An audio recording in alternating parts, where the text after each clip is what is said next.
My stepdad took my mom and his kids on a luxury trip, leaving me alone in the hospital, so I shattered their perfect life with one cold move. I hate my stepdad Kevin. He's one of the most frustrating, controlling, and inconsiderate people I have ever known. Ever since he married my mom, my life has been turned upside down. For context, my parents divorced 3 years ago. Mom and dad just never got along and would fight frequently. When my parents announced their divorce, I wasn't much surprised.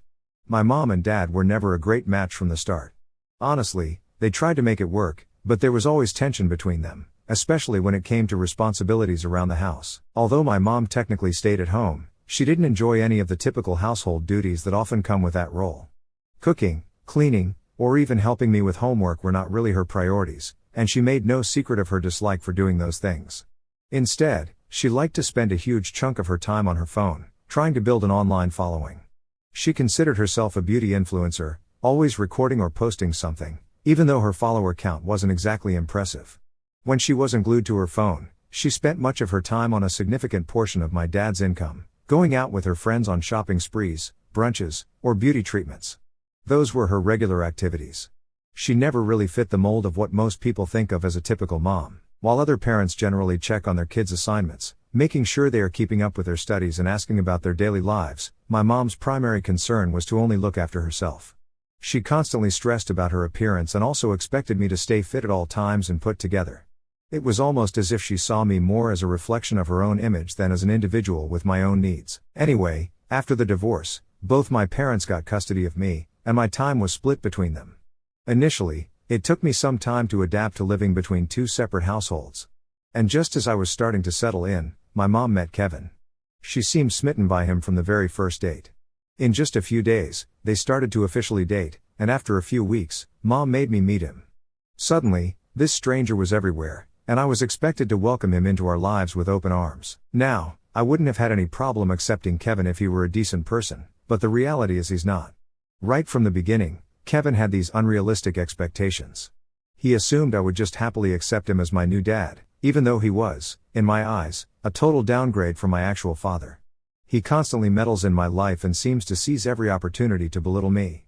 It feels like no matter what I do, he finds a way to criticize or control me. For instance, he has 2 sons, and he becomes visibly annoyed with me whenever he thinks I'm acting too girly, as he likes to phrase it. He has outright told me that I shouldn't wear frocks or tight skirts, as if how I dress is any of his business. He also insists that I shouldn't leave my hair down and expects me to keep my long hair tied up in a bun at all times. It doesn't stop there. If I ever have friends over, he always interrupts us, claiming he's just checking in, but it's not just a quick hello or a casual inquiry. He literally barges in and hovers around, as if he doesn't trust me and my friends to be alone. It's incredibly intrusive, and honestly, it's humiliating. When I protest or ask him to leave us alone, he brushes it off, saying things like, "Girls require constant supervision," and, "We should just pretend like he's not even here." It's infuriating that he doesn't extend the same level of interference to his sons or seems to feel the need to constantly oversee their every move. When I tried to bring up how much this bothers me with my mom, hoping for support or understanding, she brushes it off. She tells me he's just being protective, as though that excuse excuses his behavior. On top of everything, Kevin's 2 sons make my life even harder. They have no concept of personal space, and their personalities clash with mine in every possible way. They are also relentless when it comes to bullying me, whether it's teasing, mocking, or finding new ways to make me feel small. They pick on me constantly, and instead of stepping in, my mom dismisses their behavior by saying, "That's how all sons bond." When my mom decided to marry Kevin after just 1 year of dating, she expected me to just fall in line. She told me in no uncertain terms that she loved Kevin and was determined to make their marriage work. She knew I had doubts and frustrations, but she was clear about what she wanted from me, to give Kevin a chance and not to make things difficult for her. She urged me to accept him as part of our family. It felt like a lot to ask, especially given how fast everything was happening, but I wanted to support her and keep the peace, so I agreed to try. Since then, I've genuinely made an effort to accept Kevin and his sons. I've tried to go along with his routines and adapt to the changes, even though it's been far from easy. One of the things that bothers me most is how Kevin insists that I call him Dad. It doesn't feel right, and every time I say it, I can't help but feel resentment building up inside me. I already have a dad, and I don't want to replace him. Yet Kevin doesn't seem to understand or care that it's hard for me. But beyond the name, what's really painful is the shift in my mom's attention and priorities after her marriage. She seems more focused on Kevin's sons than on me. She spends more time with them, helps them with things she never did for me, and acts more like a mother to them than she ever has with me. I sometimes feel like I've lost my place in her life. She is only ever a mom to Kevin's sons now. I'd love to live with my dad, especially since he is generally more understanding, but he had to move away once he got a new job in another city, which paid him significantly better. He still visits me from time to time, but I stay with mom full time. Dad and I also talk on the phone regularly. He knows about some of the issues I have with Kevin and his sons because I've opened up to him about it. He's really supportive and has even tried to talk to my mom about the situation. I think he generally wants to help, but every time he brings it up, my mom shuts him down.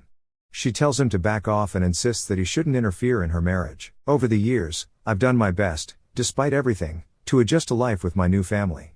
I've really tried to make an effort with Kevin and his sons, hoping that if I stayed patient and open, we could build some kind of positive relationship. But despite my efforts, I still feel invisible in my family. This year, Kevin unexpectedly received a promotion at work. When he came home, he proudly announced that he'd be treating all of us to a family trip. The news had us all excited, especially since it had been so long since we'd gone on a vacation together. He and mom picked the place and booked tickets and accommodations for all of us. But as luck would have it, just a day before our trip, I got into a car accident with my mom. We were driving home after shopping for a few outfits for the upcoming vacation when, out of nowhere, another car slammed into us from behind. It wasn't a massive collision, but it was enough to throw us off and cause some injuries. My mom was mostly okay, aside from a few scrapes and bruises here and there, but I wasn't so lucky.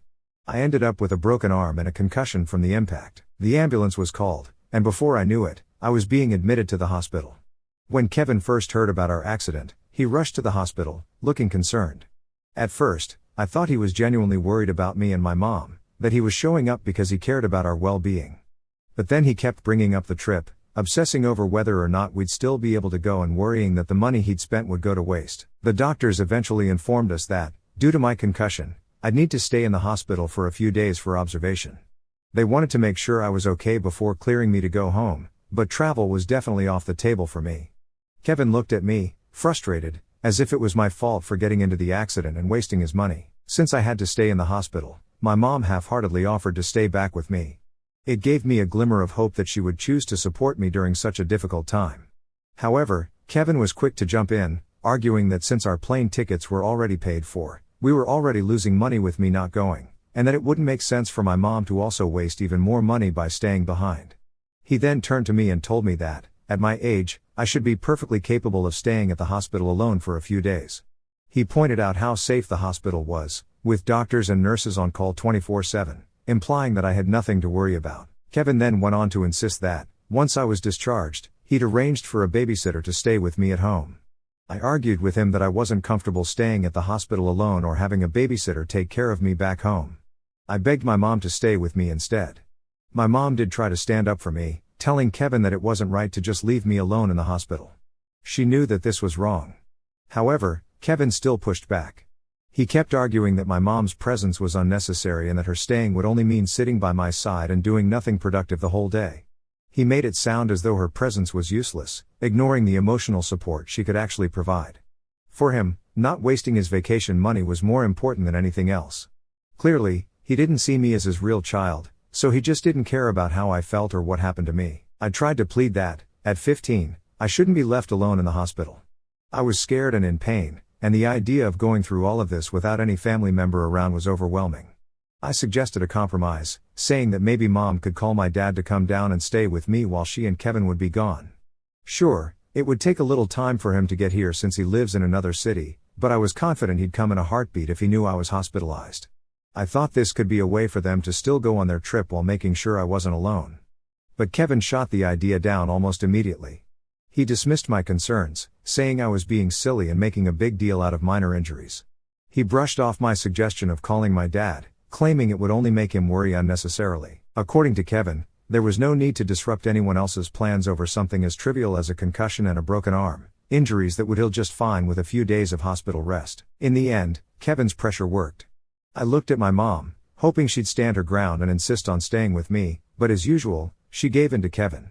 Rather than fighting for what I needed, she agreed to leave. She stayed with me for only a single night, which brought me some comfort. I clung to the hope that maybe, after seeing how vulnerable I felt, she would realize I needed her there. But the next day, Kevin showed up at the hospital to pick her up, eager to head off on the trip as planned, without any consideration for how I was doing. After my mom left me alone at the hospital, I felt abandoned and betrayed. After just one day of being there by myself, I couldn't hold back the tears anymore. One of the nurses noticed me crying and, after realizing that I didn't have anyone around to check on me, she kindly offered to call my mom. I told her it was fine, that they probably wouldn't answer anyway, but she insisted, so I gave her my dad's number. I was half expecting that my dad might scold me or tell me, just like my stepdad had, that I was overreacting and that being alone in the hospital wasn't a big deal. But the moment my dad picked up the phone and was informed by the nurse about my situation, he was immediately concerned. He sounded more worried than I had heard him in a long time and asked me if my mom had really gone off on the trip without me. I explained the whole situation, telling him how Kevin had insisted it was fine to leave me because he didn't want the trip money to go to waste and how mom had ultimately agreed to go along with it. My dad was furious. As I told him everything, he went quiet, but I could feel his anger simmering. He then told me that my mom had only mentioned we'd been in a minor fender bender, downplaying the entire situation. She hadn't mentioned a single word about my broken arm or my concussion or that she and Kevin would be leaving me alone in the hospital. According to what she told him, there was nothing to worry about, so he hadn't felt the need to reach out to me. Hearing that mom had knowingly lied about my situation to dad made me feel even more hurt and betrayed. My dad immediately assured me that he was going to come over as soon as possible. He told me he'd drop everything and drive over to the hospital and stay with me no matter how long it would take. For the first time since I'd been admitted, I felt a sense of relief, knowing that my dad was coming to be by my side and that finally someone was taking my situation seriously. And as I sat there waiting, I realized just how much I needed that kind of support in my life. Within just 2 hours, my dad arrived at the hospital, and seeing him walk through the door felt like a huge weight had lifted off my chest. I started to cry as he hugged me and reassured me that everything was going to be okay. He then immediately went to speak with my doctors, making sure he understood every detail of my injuries.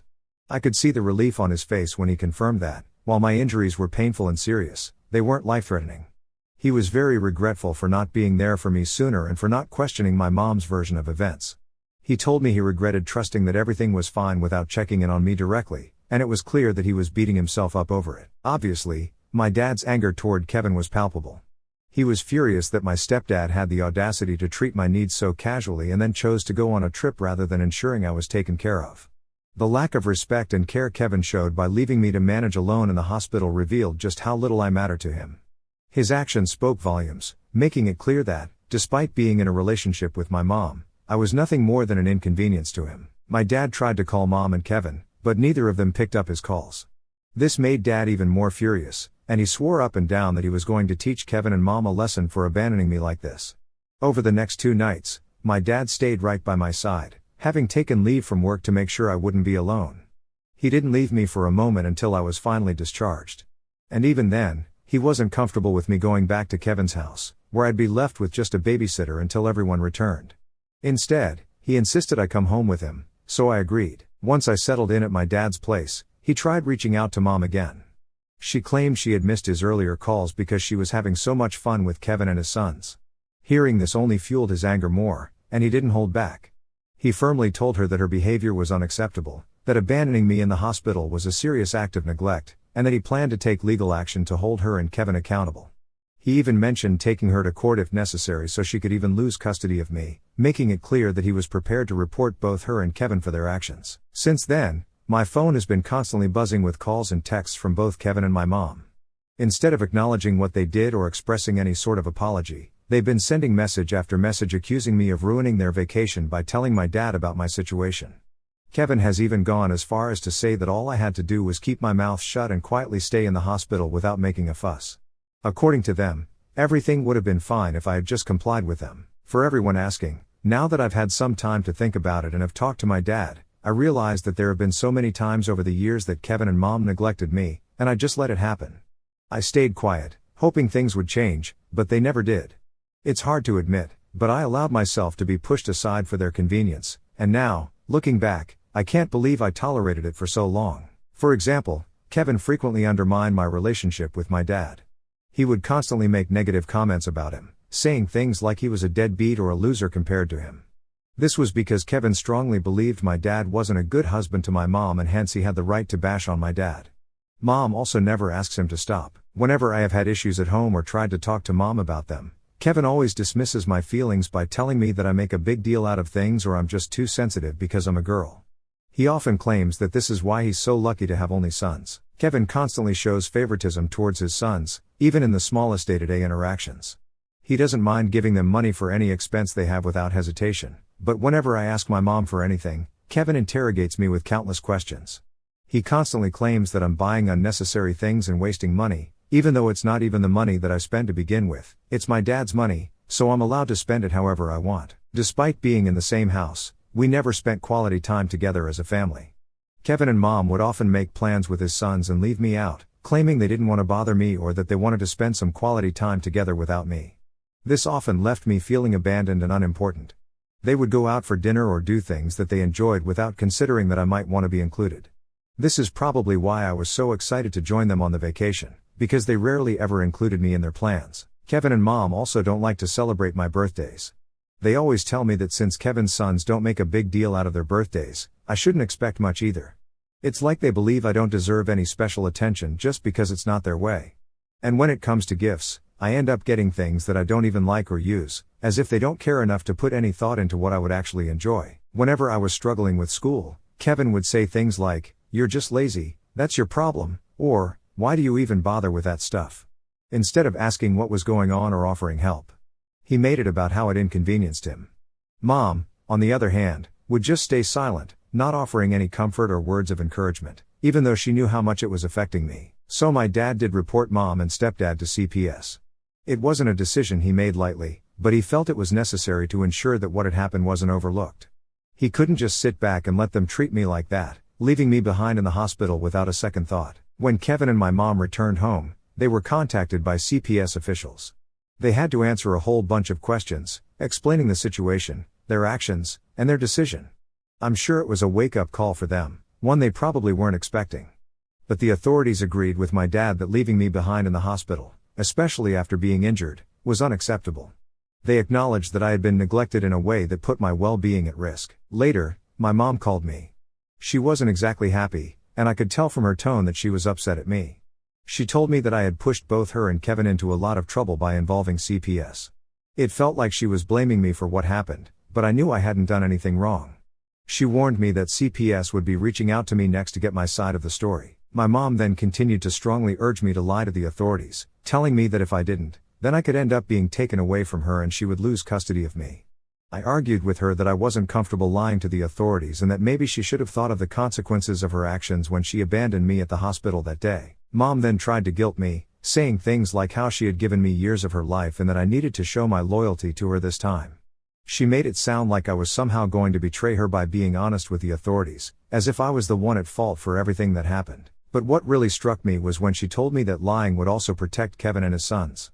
She explained that the CPS investigation could end up causing problems for Kevin, especially with his ex-wife.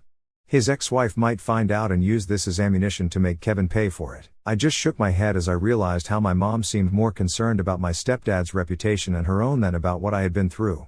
Not once did she ask me how I was doing or if I had recovered. Meanwhile, she continued to beg me, pleading with me to lie and protect her family. I couldn't take her selfishness anymore. I stood my ground and told her in no uncertain terms that I didn't care how this would affect her and Kevin, but I would not be lying to the authorities. I told her that I would be telling them exactly what had happened and I wouldn't be covering up anything for anyone. If this meant she and Kevin were in trouble, then so be it. They were the adults here, they were the ones who had messed up, so I wasn't going to protect them from the consequences of their actions. My mom yelled at me some more and called me names, but I didn't give in.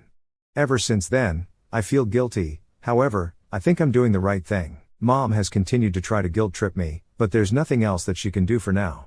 She has been given a warning by CPS. Mom clearly neglected her responsibility to me, and that could not be ignored.